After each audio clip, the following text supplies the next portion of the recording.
안녕하세요. 테슬라 주주 여러분. 2025년의 마지막 날입니다. 내년부터는 본격적인 테슬라의 폭발적인 해가 될 텐데 정말 기대가 됩니다. 새해 복 많이 받으시고 오늘 영상 시작하도록 하겠습니다. 가장 먼저 우리가 주목해야 할 점은 FSD 버전 14.3의 출시 소식입니다. 일론 머스크는 이 버전을 두고 퍼즐의 마지막 큰 조각이라고 불렀습니다. 이 말이 단순히 마케팅적인 수사가 아닌 이유는 이번 업데이트에 탑재된 추론 모델 때문입니다.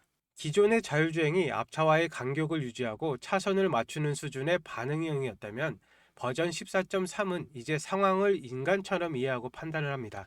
그 상징적인 기능이 바로 지능형 주차인데, 이제 테슬라는 운전자를 상점 입구에서 내려준 뒤 스스로 주차장 내부를 파악하면서 어떤 자리가 주차하기 편하고 안전한지를 판단해서 차를 세웁니다. 단순히 빈 공간에 밀어넣는 게 아니라 보행자의 흐름이나 다른 차들의 움직임을 고려해서 사람보다 더 영리하게 주차 공간을 식별한다는 뜻입니다. 실제로 테스트해본 이들에 따르면 버전 14.3은 생명체와 같다 혹은 지능이 느껴진다는 평이 많았습니다. 특히 이번 버전에서는 목적지에 도착했을 때 내리는 방식도 선택을 할 수가 있는데, 길가에 내릴지, 주차장 안으로 들어갈지, 아니면 차고 바로 앞까지 갈지 같은 디테일한 설정이 가능해졌습니다. 이것이 왜 중요할까요? 바로 로보택시 서비스의 완전한 자동화를 의미하기 때문입니다.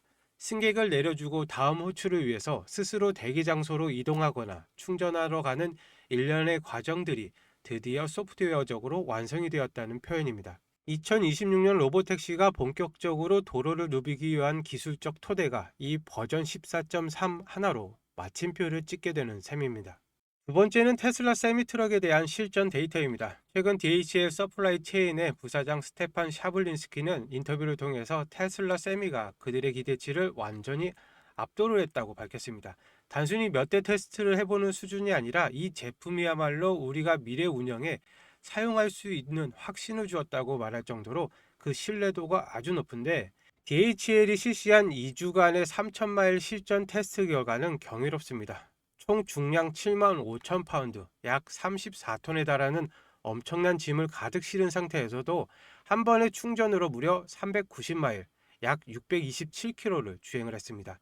이때 평균 효율은 마일당 1.72kWh를 기록했는데, 이것은 대형 트럭 시장에서도 독보적인 경제성입니다. 캘리포니아 리버모어에서 진행된 이 테스트를 통해서 DHL은 테슬라 세미가 장거리 운송에서도 충분히 제 역할을 할 수 있음을 확인을 했습니다. DHL은 현재 이 트럭을 하루에 100마일 정도 주행을 하고 있는데, 충전은 일주일에 단 한 번만 하면 된다고 합니다. 또한 연간 약 50톤의 온실가스 배출을 줄일 수 있다는 점도 기업들에게는 큰 매력이죠. DHL은 2026년 테슬라가 세미의 대량 생산에 들어가는 시점에 맞춰서 대규모 도입을 준비하고 있습니다. 2030년까지 전체 배송함대의 66%를 무공해 차량으로 바꾸는 그들에게 테슬라 세미는 이제 선택이 아닌 필수적인 파트너가 되었습니다. 승용차 시장을 넘어서 수조 달러 규모의 글로벌 물류 시장을 테슬라가 야금야금 먹어치우기 시작했다는 신호로 봐야 됩니다. 세 번째는 많은 분들이 구글의 웨이모와 테슬라의 로보택시를 비교하면서 걱정하곤 합니다. 하지만 모건 스탠리의 최신 보고서를 따르면 테슬라의 승리는 사실상 정해진 수순으로 보입니다. 핵심은 바로 마일당 운영 비용에 있는데, 현재 웨이모의 로보택시는 마일당 운영 비용이 약 1.43달러 수준입니다. 반면 테슬라는 약 0.81달러에 불과합니다. 거의 절반에 가까운 비용의 격차이죠. 왜 이런 차이가 날까요? 웨이모는 수천만 원에 달하는 라이다와 정밀지도 시스템을 차량 한 대마다 탑재해야 됩니다. 게다가 그 지도가 업데이트되지 않은 구역은 갈 수가 없죠. 반면 테슬라는 고작 몇십만 원 수준의 카메라 비전 시스템만으로 자율주행을 구현합니다. 웨이모가 2026년에 현대차나 지커의 플랫폼을 도입해서 비용을 낮추려 하겠지만 그래도 마일당 1달러 수준에 머물 것이라는 전문가들의 분석입니다. 테슬라는 이미 안전요원이 탑승한 상태에서도 이들보다 저렴하며 완전 자율주행이 실현되어서 보험료가 낮아지면 비용은 마일당 0.5달러 미만으로 떨어질 가능성도 큽니다. 비즈니스 세계에서 비용 우위는 곧 시장 지배력입니다. 테슬라의 로보택시는 세상에서 가장 저렴하면서도 가장 넓은 지역에서 서비스가 될 수 있는 유일한 솔루션입니다. 그리고 이제 우리 장기 투자자분들은 테슬라를 평가하는 기준을 완전히 바꿔야 됩니다. 분기별 차량 인도량 수치는 이제 구시대적인 지표입니다. 오늘 테슬라 한 대가 고객에게 전달되는 것은 단순한 판매가 아니라 도로 위에 수익을 창출하는 로봇 자산 하나가 더 깔리는 것으로 해석해야 됩니다. 애플이 아이폰 판매량으로 평가받던 시절이 있었는데, 하지만 지금은 애플의 가치는 아이폰을 통해서 발생하는 앱스토어의 수익과 서비스 매출에서 나옵니다. 테슬라도 정확히 그 길을 가고 있죠. 테슬라는 차량 한 대 판매는 수천 번의 유료 로보택시 주행 수익이 발생이 되는 거고, 개인의 이동 수단은 플랫폼 기반의 반복적인 구독 수익이 창출이 됩니다. 그리고 주행하는 시간의 가치는 차량 내의 엔터테인먼트, 소프트웨어 광고 수익화를 통해서 수익을 극대화할 수가 있으며, 매 분기 이번에 몇 대 팔았냐라고 묻는 것은 마치 아이폰 판매량만 보고 앱스토어의 가치를 무시하는 것과 같습니다. 진짜 중요한 질문은 오늘 얼마나 많은 미래 수익원이 도로에 투입되었는가입니다. 테슬라는 이미 사이버캡의 생산을 시작했다고 밝혔으며 이 미래를 현실로 만들고 있습니다. 월가에서도 테슬라를 바라보는 시각이 급변하고 있습니다. 투자은행 베어드는 테슬라 목표 주가를 548달러로 제시를 하면서 핵심 보유 종목으로 추천을 했습니다. 그들은 2026년 여러 강력한 촉매제가 폭발하는 해로 보고 있는데, 로보택시의 서비스의 공식적인 런칭, 중국과 유럽에서 FSD 규제 승인, 옵티머스 로봇의 초기 상업화 등이 2026년에 모두 맞물려 있기 때문입니다. 웨드부시의 댄 아이브스 역시 2026년이 자율주행과 로보틱스 추진에 있어서 역사적인 한 해가 될 것이라고 확신하면서 강세 시나리오에서 $800라는 놀라운 목표가를 제시를 했습니다. 반면 루시드 같은 경쟁사들은 어떤가요? 지난 1년 동안 주가가 무려 65%나 폭락을 했고, 최근 3개월 동안에만 55%나 빠졌습니다. 경쟁자들은 자금난과 기술적 한계로 무너지는 동안 테슬라는 현금 흐름을 바탕으로 압도적인 격차를 벌리고 있는 것입니다. 자, 이제 이 모든 기술적 혁신이 가능하게 만드는 핵심 엔진, 데이터 센터 이야기를 해보도록 하겠습니다. 일론 머스크는 최근 xAI가 마이크로 하더라고 불리는 세 번째 빌딩을 인수했다고 발표를 했습니다. 이로써 xAI가 확충한 총 연산 전력은 무려 2기가와트입니다. xAI가 확보한 2기가와트라는 규모가 얼마나 대단한 것인지 비교를 해드릴 텐데, 2기가와트는 덴마크나 싱가포르 같은 한 국가가 전체가 사용하는 전력량과 맞먹습니다. 500만 명의 이상의 인구가 사용하는 에너지를 오직 AI 모델을 훈련시키는 데 쏟아붓고 있다는 뜻입니다. 멤피스에 구축된 콜로서스 슈퍼컴퓨터는 이미 세계에서 가장 강력한 연산 능력을 자랑하며 2026년까지 100만 개의 CPU를 확보할 계획입니다. 이 엄청난 연산 능력은 테슬라의 FSD 알고리즘을 훈련시키고 옵티머스 로봇의 두뇌를 고도화하며 전 세계에 깔린 테슬라 차량들의 수집하는 방대한 데이터를 실시간으로 처리하는 데 사용합니다. 전 세계적으로 어떤 자동차 회사도, 심지어 네노라하는 빅테크 기업들도 이 정도의 규모의 전용 AI 인프라를 독자적으로 구축하기는 불가능에 가깝습니다.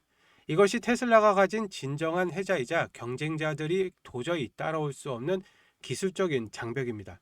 데이터가 쌓일수록 테슬라의 지능은 더 똑똑해지고, 그 속도는 2기가와트급 엔진을 달고 기하급수적으로 빨라지고 있습니다. 그런데 여기에서 우리가 꼭 한번 짚고 넘어가야 할 아주 현실적인 문제가 하나 있습니다. 이 엄청난 2기가와트의 연산력을 실제로 가동하기 위해서 가장 먼저 확보해야 할 것, 그게 무엇일까요? 바로 에너지입니다. 테슬라의 AI가 진화하면 할수록 역설적으로 우리가 사용해온 기존 전력망은 이미 감당하기 힘든 과부하 상태에 직면해 있습니다.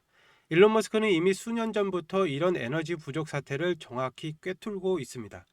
자, 이제 테슬라의 자율주행의 화려한 모습 뒤에 숨겨진 진짜 거대한 자본이 움직이는 현장으로 들어가 보도록 하겠습니다. 여러분, 혹시 3년 전 테슬라 마스터 플랜 3가 발표됐을 때 기억하십니까? 당시 사람들은 일론 머스크가 또 뜬구름 잡는 소리 한다, 지구 전체를 친환경 에너지로 바꾸겠다니 망상이다 라고 비웃었습니다. 하지만 지금 2025년 말이 된 현재, 그 망상이 현실이 되다 못해 공포가 되어 돌아왔습니다. 지금 월가에서는 반도체 전쟁은 이미 끝났다고 봅니다. 이제 시작된 건 에너지 전쟁이죠. 아무리 비싼 AI 칩을 사도 전기를 꽂을 콘센트가 없어서 공장을 못 돌리는 사태가 텍사스부터 시작이 됐습니다. 일론 머스크는 이 사태를 이미 예견을 했습니다. 그가 왜 그토록 스페이스 X의 스타쉽을 발사해서 목숨을 걸까요? 단순히 화성을 가기 위해서일까요? 아닙니다. 일론 머스크는 충격적인 해답을 내놨죠. 지구의 전력망으로는 AI를 감당할 수 없다. 답은 우주 데이터 센터다. 지구에는 밤이 있고 구름이 끼지만 우주에는 24시간 365일 쏟아지는 태양광이 있습니다. 그 무한한 에너지를 이용해서 우주 서버를 돌리고 데이터만 지상으로 쏘겠다는 것이죠. 이게 바로 일론 머스크가 그리는 AI와 에너지의 최종 종착지입니다. 그렇지만 우주 데이터 센터가 완성되기 전까지 앞으로 5년, 10년 동안 우리는 어디에서 전기를 구해야 합니까?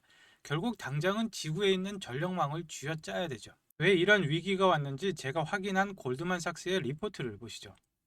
골드만삭스는 AI가 데이터 센터 전력 수요를 160% 폭증시킬 것이라고 경고를 했습니다.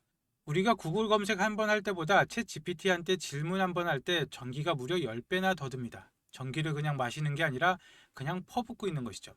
이게 그냥 보고서상의 이야기일까요? 아닙니다. 현실은 더 끔찍한데요. 지금 보신 자료는 25년 12월에 발행된 미국 전력 신뢰성 평가서입니다. 8페이지를 보시면은 데이터 센터 개발이 있는 지역에서 전력 수요가 폭발하고 있다. 미국 정부가 공식적으로 범인을 지목을 했습니다. AI가 전기를 다 빨아먹고 있다는 것이죠. 그래프를 보시면은 다른 지역은 잠잠한데 세계 최대 데이터 센터 밀집 지역인 PJM 지역이 수요가 미친 듯이 치솟고 있습니다. 전선이 녹아내릴 지경이라는 것이죠. 그럼 이걸 뭘로 막느냐? 표를 보시면은 풍력은 마이너스입니다. 그렇다면 유일하게 늘고 있는 것은 배터리죠. 테슬라 메가팩 같은 ESS 뿐입니다. 근데 상황은 생각보다 더 심각합니다. 미국 정부가 비상사태를 선포를 했습니다. 미국 전력당국 NERC가 최근 최고 등급인 레벨 3 경보를 발령을 했습니다. 순식간에 1만 5천 메가와트, 원전 15개 분량의 전기가 증발을 해버릴 수 있다는 경고입니다. 그리고 이 경고는 정확하게 테슬라 배터리 시스템을 가리키고 있는데 전력망 안정화를 위해서는 테슬라의 메가팩이 무조건 필요합니다. 그래서 테슬라는 지금 이 메가팩을 자체 생산하면서 공장을 풀가동하고 있습니다. 하지만 여기서 테슬라조차 어쩔 수 없는 치명적인 문제가 하나 발생합니다. 테슬라 메가팩 내부 구조도인데 중앙에 PCS 전력 변환 시스템이 보이시죠? 테슬라는 이 장비를 자체 생산할 수 있는 세계 최고의 기술력을 가졌습니다. 하지만 아무리 천하의 테슬라라도 절대 혼자서는 만들 수 없는 게 딱 하나 있죠. 바로 이 PCS의 심장에 박혀야 되는 핵심 전력 반도체입니다. 이 작은 부품이 없으면 전력 제어가 불가능해서 거대한 메가팩도 전원을 켤 수 없는 깡통이 됩니다. 그런데 지금 이 AI 데이터 센터 붐 때문에 전 세계적으로 이 전력 칩의 씨가 말라버렸습니다. 테슬라 메가팩 공장을 24시간 돌리고 싶어도 이 기업의 칩을 안 주면은 공장을 세워야 되죠. 일론 머스크조차도 물량을 더 달라고 부탁을 해야 되는 것이죠. 3년 전 엔비디아가 GPU 칩 하나로 세상을 먹었듯이 앞으로 3년은 이 전력 제어 칩을 만드는 회사가 시장을 지배할 것입니다. 지금 수주 잔고는 3년치가 꽉 찼는데 없어서 못 파는 것이죠. 그런데 주가는 아직 사람들이 전력주라고 하면은 변압기나 전선만 보지 정작 이 핵심 소재 기업은 모릅니다. 테슬라가 오르면 오를수록 이 기업은 그보다 더 가파르게 오를 수밖에 없는 구조입니다. 이건 여러 종목을 분산 투자할 때가 아니라 확신만 있다면은 전력주 대장 하나만 잡아야 됩니다. 솔직히 말씀드리자면 이 종목은 아직 시가총액이 크지 않습니다. 그런데 제가 지금 유튜브 공개 영상에서 이 종목이다라고 종목명을 공개를 해버리면 어떻게 될까요? 이 기업 아직 테슬라에 비하면 시가총액이 한없이 가볍습니다. 한꺼번에 매수세가 몰리면 수급이 꼬이고 자칫 세력들의 타겟이 될 수가 있죠. 게다가 지금 에너지 전쟁의 뉴스 하나, 정부의 전력망 정책 발표 하나의 변동성이 큽니다. 제가 영상을 올리는 시점과 여러분이 보는 시점 차이 때문에 자칫하면 물릴 수도 있죠. 유튜브 알림만 믿다가는 이미 버스가 떠난 뒤가 될 수가 있다는 것입니다. 그래서 제가 구독자분과 시청자분들을 위해서 100% 무료로 정말 간절하게 인생을 바꿀 기회를 찾으신 분에게만 공유를 해드리고자 합니다. 앞서 말씀드렸다시피 골드만삭스와 미국 정부의 경고가 현실화가 되고 있습니다. 더 늦기 전에 올라타셔야 되시는데 신청 방법은 아주 간단합니다. 지금 보시는 영상 하단에 더보기란을 클릭하시고 나오는 링크를 클릭하시면 신청 페이지가 나옵니다. 필요하신 내용 체크 후에 전화번호와 함께 제출하기를 눌러주시면 끝입니다. 모바일도 마찬가지인데요. 모바일도 더보기를 눌러주신 다음에 링크를 클릭하시면 똑같은 페이지가 나옵니다. 체크 후에 전화번호와 함께 제출하기를 눌러주시면 한 분도 빠짐없이 발송을 해드리도록 하겠습니다. 그리고 이 종목을 매수하시면은 테슬라로 묵직하고 안정적인 AI 자율주행 성장을 챙기시면서 전력량이 심각해질 때마다, 그리고 테슬라 메가팩 수주가 터질 때마다 폭발적인 수익을 내는 양방향 수익 구조를 완성하실 수가 있습니다. 내 계좌에 나만의 AI와 에너지 슈퍼사이클 포트폴리오를 완성하시는 거죠. 에너지 전쟁은 이미 시작됐습니다. 공급 부족 사태가 터지면은 그때 사고 싶어도 못 사죠. 기회는 지금입니다. 오늘 영상 끝까지 봐주셔서 감사합니다. 내일 다시 뵙겠습니다.